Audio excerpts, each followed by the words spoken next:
నెల్లూరు దర్గామిట్టలోని శ్రీ రాజరాజేశ్వరి అమ్మవారి ఆలయంలో బంగారు తాపడ ధ్వజస్తంభ సంప్రోక్షణ కార్యక్రమం ఎంతో అంగరంగ వైభవంగా జరిగింది. ఈ మహోత్సవం ఆలయ చరిత్రలోనే ఒక విశిష్టమైన ఘట్టం. బంగారు తాపడం చేసిన తర్వాత ధ్వజస్తంభానికి సంప్రోక్షణ కార్యక్రమం జరిగింది. దీని ద్వారా ఆలయానికి మరింత దివ్యత్వం, ఆధ్యాత్మిక శోభ కలుగుతోంది. ఈ పవిత్ర కార్యక్రమంలో వేద పండితుల మంత్రోచ్చరణలు, హోమాలు, పూజలు, విశేష అలంకరణలు, భక్తుల భాగస్వామ్యంతో మహోత్సవం అంగరంగ వైభవంగా జరిగింది.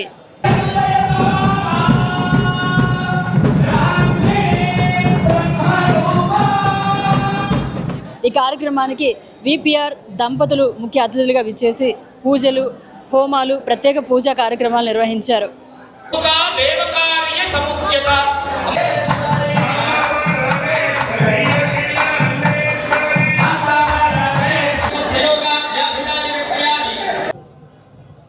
ప్రతిష్ఠించే అవకాశం, అదృష్టం మాకు కలగడం ఆ అమ్మవారు మాకిచ్చిన వరమని అనుకుంటూ, ఇది మా పూర్వజన్మ సుకృతం అనుకుంటూ, ఇక్కడ ఉన్న ఈ రాజరాజేశ్వరి అమ్మవారి అనుగ్రహం జిల్లా ప్రజల మీద, అందరి మీద ఉండాలని చెప్పి కోరుకుంటూ ధన్యవాదాలు తెలుపుతున్నాను.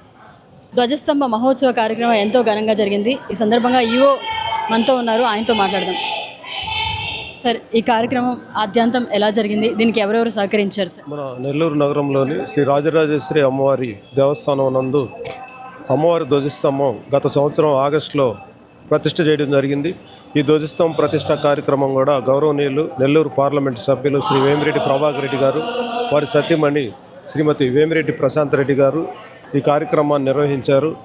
తదుపరి ఈ ధ్వజస్తంభానికి బంగారు తాపడం చేయించి ఈరోజు మహాసంప్రోక్షణ కార్యక్రమం వారిద్దరు దంపతుల దగ్గరుండి వైభవంగా జరిపించారు. ఈ దేవస్థాన ఈ కార్యక్రమాలన్నీ అభివృద్ధి చేయడంలో మాకు పూర్తి స్వేచ్ఛ, సహాయ సహకారాలు అందిస్తున్నటువంటి స్థానిక శాసనసభ్యులు గౌరవనీయులు కోటంరెడ్డి శ్రీధర్ రెడ్డి గారికి, రాష్ట్ర దేవాదాయ ధర్మాదాయ శాఖ మార్చులు శ్రీ ఆనం రామనారాయణ రెడ్డి గారికి, అదేవిధంగా మన మున్సిపల్ శాఖ మార్చులు శ్రీ పొంగూరు నారాయణ సార్ గారికి ప్రత్యేక ధన్యవాదాలు తెలియజేస్తున్నాం. ఈ బంగారు ధ్వజస్తంభం చాలా విశేషమైనటువంటి కార్యక్రమం.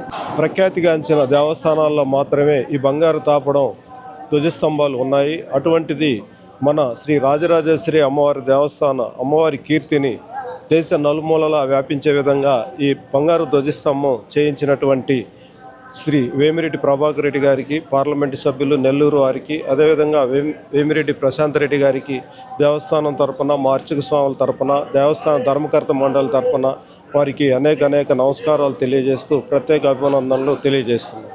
ప్రతి